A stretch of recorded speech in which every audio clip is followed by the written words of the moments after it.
The Miller household stood like a symbol of everything a family should be: loving, bonded, and secure. It was a large, traditional two-story home in the suburbs, nestled between rows of blooming hedges and a white picket fence that had stood for decades. Robert Miller, 45, was the eldest of 4 brothers and the unshakable pillar of the family. He had worked his way up from nothing. Born to a factory worker and a school teacher, he learned discipline and responsibility at an early age. By his early 30s, he had established a successful logistics company with his brothers by his side. Together, they built not just a business, but a legacy.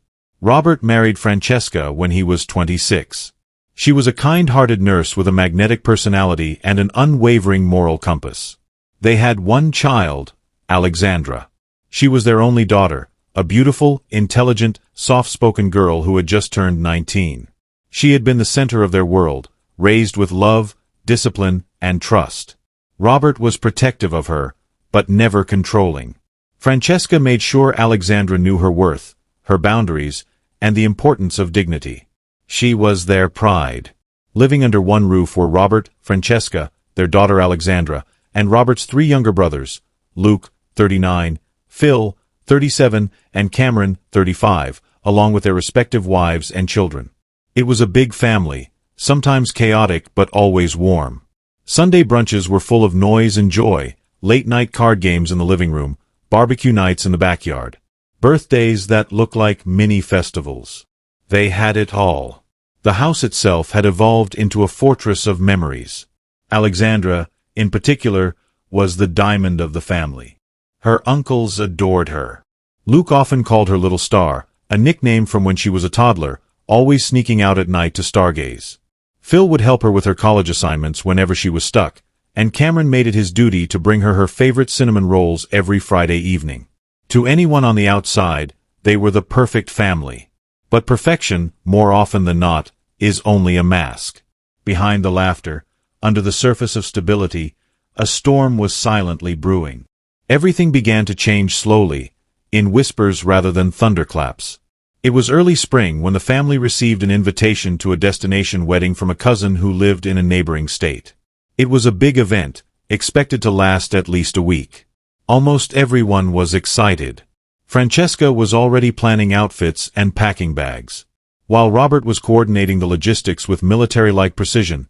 However, Alexandra had her final board exams during the exact same week. As a dedicated student, she had no intentions of missing them. She insisted she would stay home and prepare in peace. Francesca hesitated, but Robert reassured her. "She's not a child anymore," Robert had said, his hand resting gently on Francesca's shoulder. "She's strong, focused. Besides, we're only a call away." Coincidentally, Luke, Phil, and Cameron also decided to stay back. Their schedules at the company were packed, and they volunteered to handle things while Robert was away. It didn't raise any alarms. The Millers trusted each other beyond question. Luke even promised Robert that he'd check on Alexandra from time to time. "I'll treat her like my own daughter," Luke had smiled. Nothing to worry about, and Robert believed him. Why wouldn't he? Before leaving, Francesca cooked enough meals to last days and filled the fridge with all of Alexandra's favorites. Pasta, steamed fish, lemon rice, apple pie slices. She kissed her daughter on the forehead, held her close and said, "We'll be back before you know it. Keep the doors locked, no late nights, and call me before you sleep every night." Alexandra smiled, hugged her mom tight and nodded. Robert handed her some cash for emergencies, made her promise to focus, and walked out the door with a suitcase in one hand and pride in his heart. As their car pulled away, Alexandra stood at the porch, waving. Luke watched from the window upstairs, his face unreadable. That was the last day the Miller family felt normal. Over the next few days, nothing on the surface seemed wrong. Alexandra was alone, studying for hours, occasionally stepping out for walks. Luke and his brothers returned late from work, or so it seemed. There were polite nods, occasional meals shared at the dining table, and exchanges of good morning and good night. But something unspoken was shifting. A small fracture had begun forming within the foundation of the family. It wasn't loud. It wasn't obvious. It was silent, like a whisper in the dark. Something was watching, something was waiting, and soon it would consume them all. The house during those days felt emptier than usual, not in the literal sense, but something unspoken hung in the air. With the rest of the family away attending the wedding, the echoes of laughter were replaced by silence. The once bustling kitchen held no more morning chaos. The living room television played on mute for hours. The smell of Francesca's cooking was absent. Only the occasional sound of Alexandra's footsteps or the distant humming from the upstairs bedrooms filled the void. Alexandra spent most of her time in her room or on the terrace, buried in textbooks and notes. Her exams meant everything to her. She had always been an achiever, and Robert's dreams for her education were deeply rooted in pride and legacy. But even the strongest routines can falter when routine is broken. On the second day, an incident occurred, small, sudden and innocent on the surface, but enough to tilt the axis of trust. Alexandra had just returned from her exam. She was exhausted. She took a warm shower, changed into a loose t-shirt, and left the bathroom door slightly open to let the steam escape. Unbeknownst to her, Luke, returning from work early that day, entered her floor looking for his charger, which he'd left in the guest room. He absent-mindedly pushed her half-closed bathroom door open, expecting it to be empty. And then he froze. Alexandra, standing there in nothing but a towel, turned abruptly, eyes wide. For a moment, both stood stunned, her skin still glistening from the shower, hair wet and messy. She grabbed the towel tighter around herself. "Uncle Luke," she shouted, shocked. Luke muttered a barely audible "I'm so sorry," turned pale and immediately fled the room. Alexandra shut the door quickly, locking it this time. Her heart thudded. It had been a genuine accident, at least she hoped so. But something about Luke's face before he left disturbed her, the way his eyes lingered for that split second too long. She brushed it off that night, told herself not to overthink it. Maybe it really was a mistake, but the next morning at breakfast, she caught him staring. Not obviously, but his eyes would glance up from his coffee mug, settle on her, then quickly dart away whenever she looked back. It happened again later when she went to the kitchen to grab snacks. She felt his presence more than saw it, watching her from the hallway, just outside her line of sight. She grew uncomfortable. The days passed. Her exams went on. And though Luke never repeated the mistake of walking in again, something in his demeanor had changed. He was softer in tone, overly polite, and often asked her if she needed help or wanted anything. On the day Alexandra's final exam ended, she returned home late afternoon, triumphant. The last paper had gone better than expected. She threw her bag on the couch and let herself breathe. Luke, who had come home early that day, heard the door and walked out of the kitchen. "You're done?" he asked, holding one half-filled glass of wine. "Yeah," Alexandra smiled, unaware of the tension slowly threading its way into the space between them. Luke looked at her with a different kind of expression. Not that of an uncle, not of a guardian, but something else entirely. He raised his glass. "We should celebrate." Alexandra laughed awkwardly. "Celebrate? I don't think I'm allowed to drink." "You're 19, Luke said, walking over and handing her the glass. "You're an adult. One drink's not going to hurt." She hesitated. It felt strange, but Luke always had a way of making everything sound casual, harmless, normal. "One," she said. "That's it." But one turned into two. Two into three. They moved from the kitchen to the living room. The conversation lightened. They laughed about awkward professors, childhood stories, even about how strict Robert was during her childhood. The alcohol loosened both their tongues. And then the conversation turned darker, more personal. Luke mentioned the day he walked in on her by accident. Alexandra gave a nervous smile, saying, "Let's forget that happened." Luke leaned in slightly, his voice dropping lower. "I can't. I still see that image. It's burned into my brain." Alexandra stared at him, stunned. "Uncle, don't call me that right now," he whispered. Her breathing grew shallow. She should have stood up. She should have left, but the wine made her slower, her mind hazier, and somewhere twisted and buried deep in the confusion of emotions. She didn't completely recoil. That scared her more than anything else. I knew you were looking at me weird since that day, she mumbled. I tried to stop, he said, but I couldn't. What do you want? Luke leaned in closer, lips almost touching her ear. I want to see you like that again. Alexandra blinked. Her hands trembled. Her heart pounded. Then, as if to test reality, she slowly stood up, grabbed the hem of her t-shirt, and lifted it just an inch. Not much, just enough. Luke's breath hitched. And then the boundary was broken. What happened that night wasn't love. It wasn't romance. It wasn't even seduction.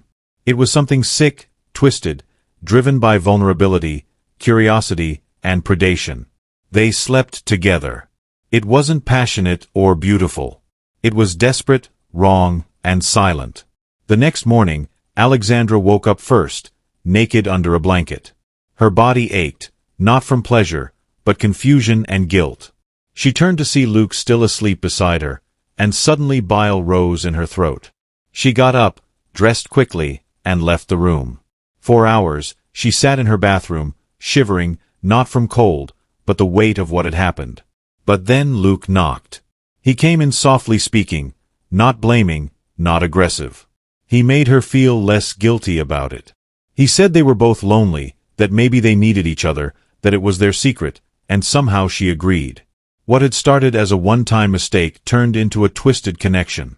The next time they met, it was more coordinated. Luke would come home early, pretend to be working in the study, and when the house was quiet, they would disappear into each other. A week later, it wasn't just Luke who knew. Phil came home early one day and found them in the act. The confrontation was explosive. "What the hell is this?" Phil shouted, his voice shaking with rage. Luke froze. Alexandra covered herself, her face burning in shame.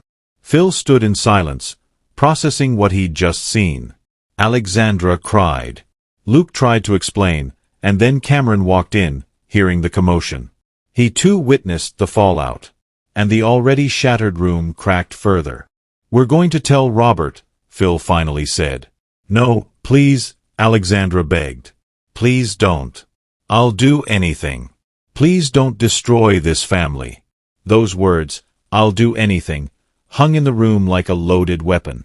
Cameron looked at Phil, and something shifted. It wasn't forgiveness, it was temptation. And within hours, Phil and Cameron became part of the secret. The shame turned into perversion. The three brothers, once protectors, became predators, and Alexandra, once the pride of the family, became their shared secret. It wasn't love. It wasn't desire. It was evil.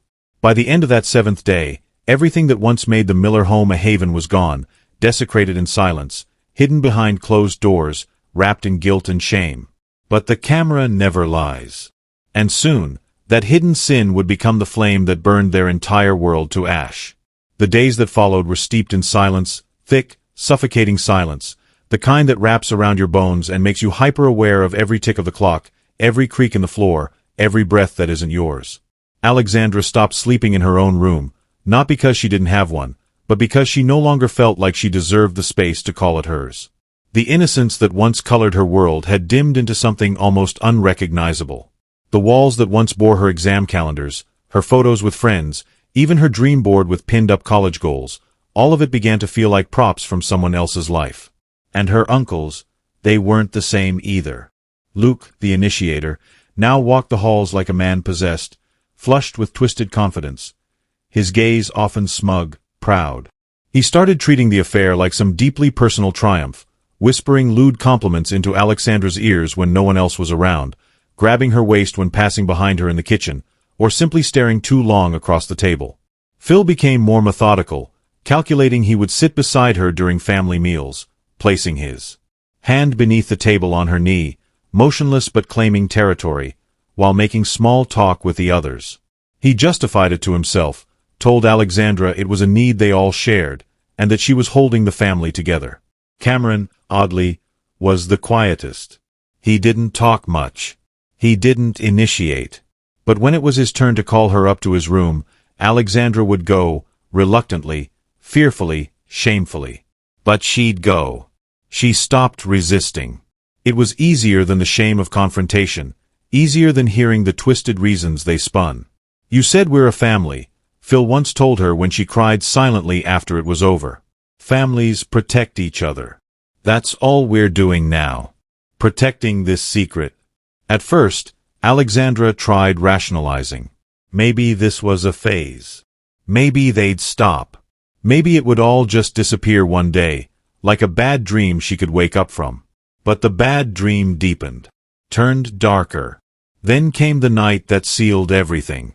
Luke showed up at her door with a USB stick in his hand and a guilty smile on his face. "I have a surprise, Omar," he said. Alexandra curled up in bed, barely acknowledged him. "I don't want any more surprises, Luke." He walked in anyway, sat at the foot of her bed, and plugged the USB into her laptop without asking. "I recorded it," he whispered. Alexandra looked up. "Recorded what?" "Our time, that night, the one when all of us were there. I wanted to remember it, don't you?" Alexandra's skin went cold. "Delete it," she said. "No." But Luke didn't. Instead, he clicked open the folder. The screen flickered to life with a grainy video. Shadows, sheets, voices, moans. Her body, Phil's voice, Cameron's back, Luke's laughter. Alexandra lunged forward and slammed the laptop shut. "Delete it," she screamed. Luke, startled, took a step back. "Calm down. It's just for us. No one else will ever see it." "You recorded it without telling me," she spat, tears welling in her eyes. Luke shrugged. "It's not like we were doing anything. Holy." That night, Alexandra cried harder than she ever had. The shame had gone beyond her skin, beyond her body. It now lived in her bones. The affair had transformed into something monstrous.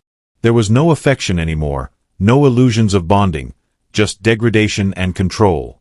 She tried avoiding them after that, locked herself in her room, refused meals, stayed silent when they called her name. But they never directly threatened her, never forced their way in. Instead, they guilt her. "You're acting like we're strangers now," Cameron said.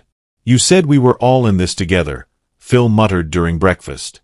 Even Luke, who had once seemed invincible in his cocky demeanor, began to soften in his manipulation. "I get it. You're ashamed. But you think we're not? We're all hurting. You just hurt louder." But Alexandra wasn't the only one cracking. Phil started growing paranoid. He would double-check the USB multiple times a day, even made backup copies and kept them on his phone. "Just in case something happens," he told Luke. Cameron began drinking more, a glass at dinner, another at midnight, then another until dawn. The guilt was chipping away at him, but not enough to make him confess, only enough to make him spiral quietly. And Luke. Luke kept watching the recording, almost every night. He would lie on the living room couch after work, headphones on, laptop screen dimmed, body motionless, eyes locked onto that recording as if it was the only thing that still connected him to Alexandra. Until one night Luke passed out. He had fallen asleep drunk, the video still playing silently on loop on his phone. The volume was off. The screen was cracked but visible. The last frame frozen on Alexandra's face, half hidden beneath a pillow, body arched, hands gripping the edge of the mattress, shadows of her uncles all around her. That was the night Robert returned. He had come home early. The wedding had ended a day ahead of schedule. Francesca and the rest of the family were coming back the next morning, but Robert had urgent business to attend to and chose to travel overnight. He entered the house quietly, expecting everyone to be asleep. The lights were dim, the hallway quiet. He walked into the living room and saw Luke passed out on the couch, snoring slightly. A glass bottle tipped over beside him. Robert walked over, annoyed by the mess, and reached to turn off Luke's phone screen. But something made him pause. Movement, faint, silent movement on the screen. Curiosity turned to confusion. Confusion turned to horror. He squinted, looked again, then picked up the phone. And there it was, his daughter, Alexandra, naked on a bed, surrounded by his brothers. His own flesh and blood being desecrated by the very men he had trusted his life with. For a few seconds, Robert couldn't breathe. His heart stilled, his hands trembled. The phone slipped from his grip and landed on the carpet. He sat down, eyes wide, mouth open. He didn't cry, not yet. He simply stared at the floor for what felt like forever. When he stood up, something in him had already died. He didn't wake Luke, didn't scream, didn't rage. He picked up the phone, transferred the video silently to his own device, then wiped the tears that had finally begun falling. He walked up to Alexandra's room. She was asleep, peacefully unaware. He stood in the doorway and stared at her. The way a father stares at his child for the very last time, both with love and with devastation. Something had broken, something that could never be repaired. The next morning, Robert woke early, earlier than ever before. He called Alexandra downstairs. "I've got a surprise for you," he said, smiling. She looked confused, but she followed. He then called his brothers. "Let's meet at the guest house today," he said. "Alexandra's exams are done. I want to celebrate." They agreed. They had no idea they were walking into Judgment Day, and Robert was ready. Because by then, the man they once knew as a loving brother and father had turned into something else, something colder, something unstoppable. The guest house was nestled 10 kilometers away from the main Miller residence, private, surrounded by pine trees, and usually reserved for birthdays, anniversaries, or the occasional getaway. It had hosted celebrations, family bonding nights, and laughter-filled evenings. But on this particular day, it would become a graveyard. Hubert arrived early that morning with Alexandra. He hadn't slept a wink. His mind was numb, his face expressionless. A cold fury boiling underneath. Alexandra, still half asleep and slightly confused by his enthusiasm, followed his lead. "Why are we here so early?" she asked. He smiled, but it didn't reach his eyes. "You finished your exams. I thought you deserved a surprise, something to celebrate. Just us and a few close ones." He had already bought a cake, chocolate, her favorite, balloons, even paper plates. It was disturbingly normal. Alexandra sat at the dining table while Robert made tea in the kitchenette. She hadn't yet sensed the danger, the weight in the air, the way his hand trembled when it reached for the spoon. She thought maybe her dad was just emotional, proud of her, maybe finally realizing she was an adult now. She didn't know he had seen the video. She didn't know what was coming. 14 a.m., Luke arrived first, then Cameron, then Philippines. Each of them walked in unaware, joking about the drive, the chilly morning breeze, and how Robert was being extra today with his celebration until Robert gathered them all in the living room. He plugged in his phone to the TV, no emotion in his face, and clicked the first file. The screen flickered to life. Alexandra's face appeared naked, then Phil's voice, then Cameron's hand, then Luke's laugh. The three uncles froze. Alexandra stared at the screen, confused for 2 seconds, and then everything drained from her face. She leapt up from the couch, horrified. "Dad, wait, you all," Robert said, interrupting her, his voice trembling with rage. "You did this to her." "Brother, it's not what it looks like," Luke stammered. "Don't you dare call me that," Robert snapped. "You don't get to be my brother." Phil stepped forward, panic rising in his voice. "We were drunk. That first time, it just happened," Cameron added. "She begged us not to say anything. We thought it was all just a one-time mistake." "She begged you." Robert's eyes narrowed. "So you all decided to make her your secret? To keep this going for days, weeks, and record it?" He turned to Alexandra. "And you let them do this to you?" Alexandra fell to the floor, knees buckling, tears flowing endlessly. "I didn't know how to stop it, Dad. I didn't. I thought they'd tell you. I thought." Her voice cracked. "I thought it was love. Then I thought it was punishment. Then I just stopped thinking." Her sobs echoed in the room. Haber didn't speak. He walked to the small wooden cabinet in the corner and opened the bottom drawer. From inside, he pulled out a silver pistol, a 9mm Beretta he'd kept for home defense. It gleamed in the morning light like a final judgment. "Please, Robert," Phil whispered, backing away. "We're family. You are monsters, Robert replied. He didn't shout. He didn't scream. His voice was low, controlled, almost sorrowful. Then bang! Phil dropped instantly. Bang! Cameron fell, clutching his chest, gasping as blood soaked his shirt. Luke ran. Robert followed. Please, please, Luke screamed, tripping over the rug, hands in the air. I'll go to the police. I'll confess. You'll rot in hell. Bang. Luke's head snapped back, and he collapsed in a pool of his own blood. Alexandra screamed from the corner, covering her ears, shaking uncontrollably. Her entire world had exploded in 7 seconds. Robert turned to her. The father, the protector, the executioner. She looked up through her tears, eyes pleading, begging. Please, please don't. You were my daughter, he whispered. I am your daughter, she sobbed. I made a mistake. I didn't know how to stop it. I didn't ask for it. I watched that video, Alexandra, he said, voice trembling. You were not just a victim. You participated.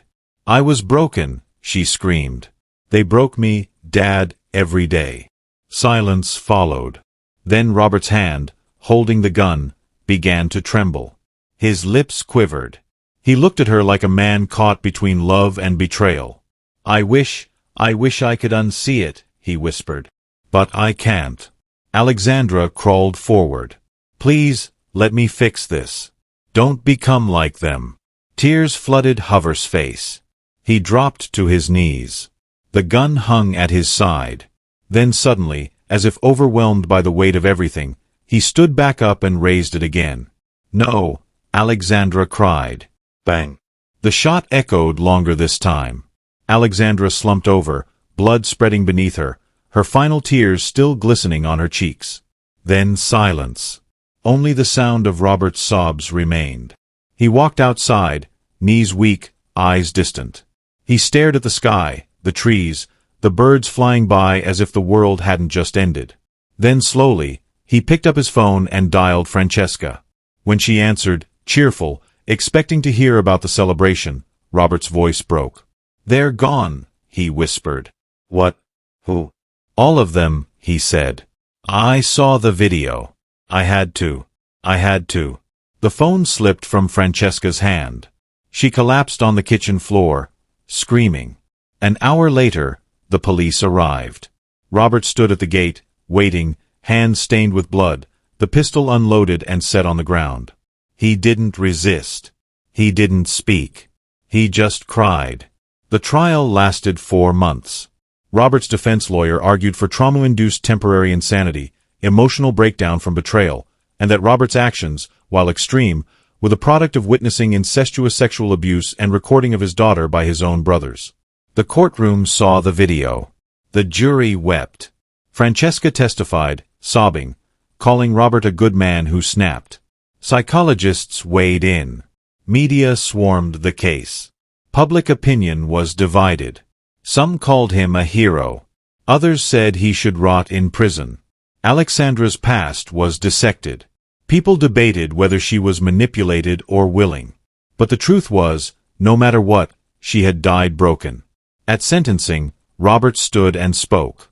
I was not a father that day. I was a storm.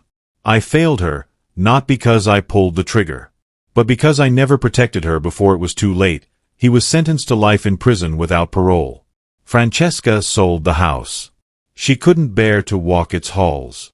The furniture, the kitchen, Alexandra's bedroom, all reminders of dreams turned into nightmares. She moved to another city, took up counseling for grieving parents, and never remarried. The Miller family, once known as a paragon of unity, was now a cautionary tale whispered in the shadows. No tombstones were placed, no funerals were held, just a guest house that stood in silence, its walls still echoing with a father's final heartbreak. And a name, Robert Miller, that would forever haunt the justice system, not just as a murderer, but as a father who became his own judgment day. Thanks for watching. Subscribe and like this video for more true crime video.